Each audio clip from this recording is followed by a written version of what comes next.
with the split off. Oh, gets the split. Now they look over at this side of Alliance as they're going to chase him on their exit plan. Look over at Taiga. He's still alive for a moment, but here is the big value target. That's going to be in this Phantom Lancer. Nisha trying to get the kill. McKay surviving for now. Cyclone up is going to be this Lina. They finally get the crit. Boxy, Taiga, as well as McKay hit the deck. Patos will finally fall to Koikfa, who's able to Shadow Blade and walk away. The Sentry Ward placed down, but it's not going to spot the Lina. However, Insania's next on the menu. 4 dead on Alliance, and the last 2 exchanges have gone. It's like this Yules that she's going for on this CM as well. It's a little bit late though. The idea is that when the Legion blinks in and duels, you just Yules him up in the air. Ooh, but Boxy found, and there's the Frostbite. X was canceled with press the attack, but he's also got the boat to follow this up. RP comes out with the ulti from Crystal Maiden. McKay is gone to the Mana Void of this Anti-Mage. They'll lose 2 more on top of it. Taiga and Boxy fall. The Tombstone will be a nice little chunk of 200 gold. Oh, the body blocks on Qual. And Koikfa in a lot of trouble as Exotic Deer is coming through. The Yules by Patos and skewered back, torrented up, thrown down. What can you do? They're going to try and wrap around the back. That's their idea at the moment, but the high ground advantage, of course, and RP's going to miss. They'll miss the boat as well, and now you take a look at Boxy, who gets cleaved so hard.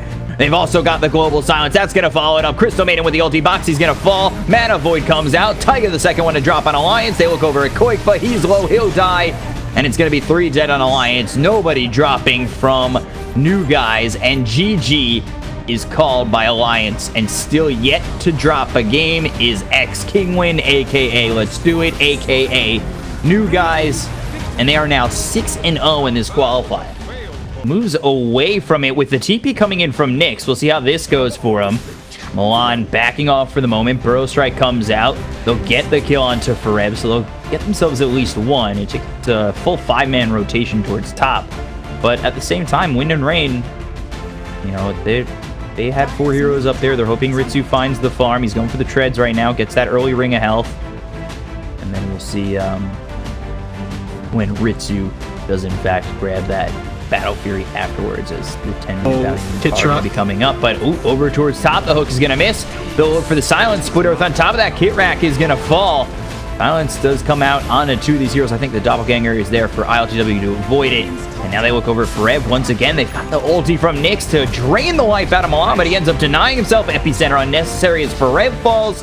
5 heroes still top here for Espada, and they are heavily pressuring Wind and Rain.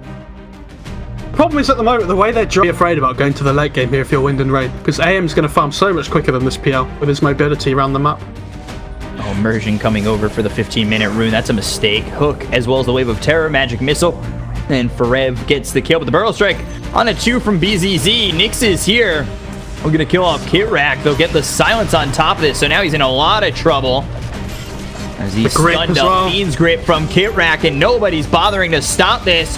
As coming in will be Bryle. Misha drops, so does Nyx. Nice Epicenter. Burrow Strike onto 2, but here comes Ritsu, and he's going to try and clean up the last one alive. BZZ, who will be silenced and dead as Bryle picks up the triple kill. Phantom Lancer, as well as the BKB pop by Bryle and the Blade Mail. They look over at ILTW. He is getting low. He'll fall. Godlike Spree for Ritsu, and they look over at Misha to get themselves a second. Bryle's also godlike. And they feeds from the courier for the kill and the tip on top of it. Come on. It's definitely worth, by the business. Way. You're so far ahead, you're like, yeah, goddamn, we're just going to Fiend Script that courier. Oh boy, and Lincoln's popping, not going to matter. He'll get the Abyssal Blade on top of it. Nyx is dead. Buyback from ILTW. The Split Earth is going to continue to lock in Ritsu. Let's see if he's able to get out of this with no mana. He's got to be very careful as the Silence comes through, but Immersion now dismembered, killed off, and Epicenter comes in, but the swap away, Milan's still alive, surviving with 62 health. Bryle in a little bit of trouble meanwhile, so they get both Milan as well as Bryle. Ritsu has to be a little bit careful. They might grab Fereb on the exit attempt, but he's up to the high ground, and he is going to be able to... He fears nothing. Finally take the tier 2. They'll look towards getting the tier 3. Immersion now into the trees onto the side. Blink, Burrow Strike onto 2. They've also got the Decrep on a Fereb, who's going to be forced to pop that BKB. Dismember is used, but the Global Silence is going to follow that up, so the Dismember gets stopped. They look over at Immersion with the rock coming through. Milan trying to run into Immersion and get him killed off, and will, as BZZ hits the deck, buys back immediately, and Kirak, you're a little bit too far there, and you will fall to Nyx. Burrow Strike also finds Forev as the Nether Blast cleans him up, but you've got 3 heroes just working on the bottom tier 3, as well as the Rax and the Blink forward with the Abyssal Blade. Silencer once was there, but now is no longer there. And Misha will buy back as the Burrow Strike comes through with a hook onto Nyx. They pop the Lincolns. This is trouble as the Dismember comes out, and Nyx is dead. Back the other way, like there's a Pugner on the other side, and there's a PL that does a lot of damage to towers too. Yeah. I think both teams have to be super careful. We talked about the importance of being defensive when you go high ground. Miss. They've got the magic missile on Amisha. In comes BZZ with the Doom coming out onto Forev. The Split Earth lands, but Kitrak dead to Nyx thanks to that Nether Ward, and they land the Shackle as well as the Power Shot. Espada taking the better of that engagement. Bryle and Milan's going to back off. Ritsu comes down bottom, but do you really want to fight 5v3? And maybe you do because you've got the Eclipse. You look over at BZZ with the Dismember coming out from Milan. They've got themselves one. They'll look for more, but Bryle killed off, and you've lost another. And that's going to be a 4th here. They'll lose Milan. Nyx gets the kill. 4 dead on Wind and Rain, and Espada doing a very good job of handling these engagements for what seems to be the last 7 or 8 minutes. Do come close. ILTW though. Oh boy, Dismember starts it off. They've got the global silence, so that's going to get him free. Everybody silence at the moment with the Luna. By the Luna. ILTW, the Doom is on the Luna, so they're not going to have themselves that Eclipse. They'll take out Kirak. They'll look for more. BZZ getting a little bit low because he doesn't really care about getting Doom because he's got the damage. ILTW looking to get something here as he does use the Doppelganger. Kills off Ritsu. 3 die. Buyback from Kitrak. Forev without mana. Power Shot comes through. Immersion low. Kitrak trying to find that kill. Bryle with the Pulse Nova continuing to work, but it's not enough as he's overwhelmed by 4 here for the side of Espada. The double BKB show, and they unfortunately are not successful if you're a fan of Wind and Rain. The bottom tier 3, and look at BZZ just move in. It pushes them away from this Nether Ward, which they can't really deal with, and that's a huge problem. The BKB going to be popped by Bryle. They've got the Dismember. That'll come through onto BZZ as the silence is out onto this Pudge.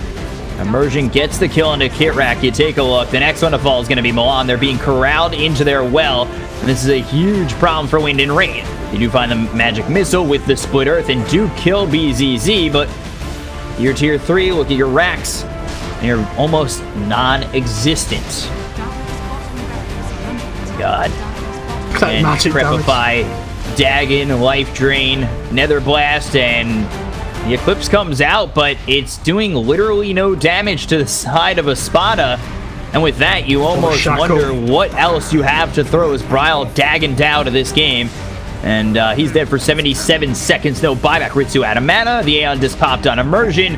Moving forward will be Milan. And buyback's there from BZZ. So he'll be back in this fight in just a moment. He's walking his way in.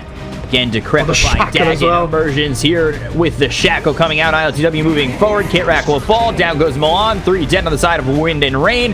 GG is called, and we're going to a game 3. Ritsu does show himself with the Doppelganger to avoid the Split Earth. The Ice Path comes out, but it's only going to stop the illusions. They look over. Nyx is going to come out of this invis, looks over at Milan, but he's going to be force-staffed away. He's still alive. The call down hits the BKB. He's going to be popped by ILTW. On the backlines is Ritsu going after Michu, who's got no more mana left. The homing missile. Let's see if it flies through, but look at this life drain from the low ground coming out from Forev. BZZ in a lot of trouble as he's cogs in Ritsu, but it's not really Ritsu who's stuck in with BZZ. It's BZZ who's stuck in with Ritsu. They'll take out 3. They'll look for Nyx. The GG's called. It's a full team wipe in the favor of Wind and Rain. They'll take this series 2-1 and move on to the upper bracket final. That's a much better performance of Wind and Rain like we saw in game 1.